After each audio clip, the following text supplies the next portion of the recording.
bertanya, Umi, apakah definisi menjaga dalam Islam itu?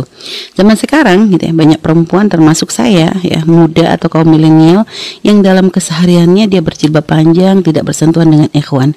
Namun di dunia sosial media, di WhatsApp-nya dia sering chattingan tanpa hal penting dengan.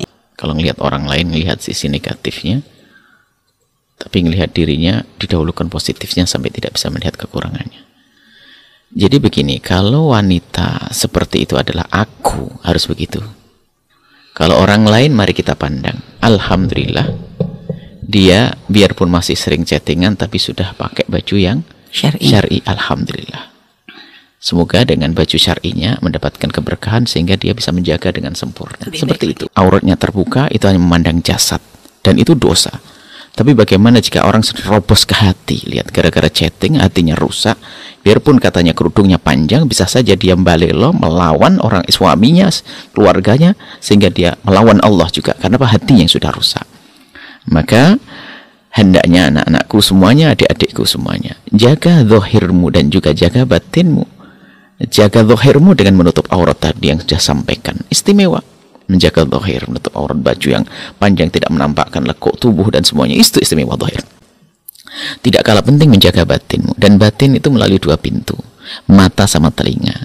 Biarpun sudah ditutup rapat badannya, tapi kalau mata sama telinga tidak dibatasi mana yang harus dilihat, mana yang ini, maka itu akan masuk kotoran ke dalam hati. Mata membaca, mata melihat, telinga mendengar, ini semua yang akan merusak hati. Apalagi di saat kita ini adalah bukan saja urusan pandangan, bisa kita melihat mobil terpesona. Terpesonanya sangat tertentu. Tapi kalau laki-laki dengan perempuan bukan saja terpesona, ada syahwat yang Allah titipkan. Kita dengan mobil, syahwat kita apa sih? Hanya senang menikmati begitu. Tapi kalau laki dengan perempuan ada lebih dari itu. Maka ini lebih bahaya lagi. Chatting-chattingan dan sebagainya jangan dianggap sepele. Guyonan. Semua kan berangkat dari guyonan, baru serius setelah itu. Perzinaan nggak ada orang, biarpun pezina sekalipun kalau ngajak zina orang nggak langsung, yuk zina, nggak ada. Pakai bahasa rayu, pakai bahasa basi dan seterusnya. Itulah wala taqrabu zina. Jadi jangan main-main. Anda soleha, yang Anda ceritakan insya Allah wanita soleha. Hanya mungkin wawasannya kurang sehingga dia menganggap cukup dengan menutup dirinya dengan baju yang syar'i, akan tapi dia masih biasa dengan chatting seenaknya.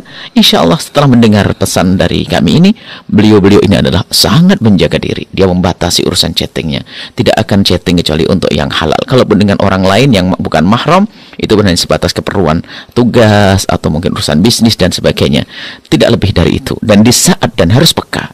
Sebetulnya mudah ya, Anda kalau wanita dan saya laki, itu mudah sekali di saat membaca WA itu dari orang lawan jenis, itu bahasa mau kemana itu kerasa, biarpun sekecil apapun.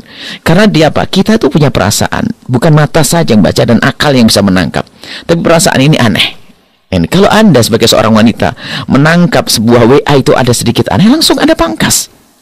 Bohong kalau tidak tahu. Anda punya perasaan, kecuali memang kita sudah mati rasa, orang gila. Jadi mudah menangkap, itu mudah.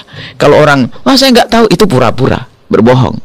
Mudah, bahasa itu mudah ditangkap itu.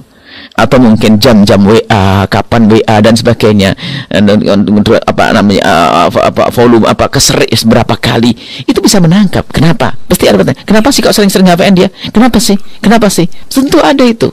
Jadi hati, karena ada rasa di dalam diri kita itu. Nah, sebuah bencana kalau tiba-tiba langsung disambut dengan dituruti, akhirnya asik chattingan, sehingga muncullah seorang wanita berkata, Buya, kenapa kalau saya chatting dengan suami saya biasa saja, tapi kalau dengan laki-laki itu ternyata ada debar, dan ini adalah sudah setan sudah masukkan racunnya. Berangkat dari itu tadi, guyonan chatting. Hati-hati adik-adikku, anak-anakku semuanya, saudari-saudariku, hati-hati.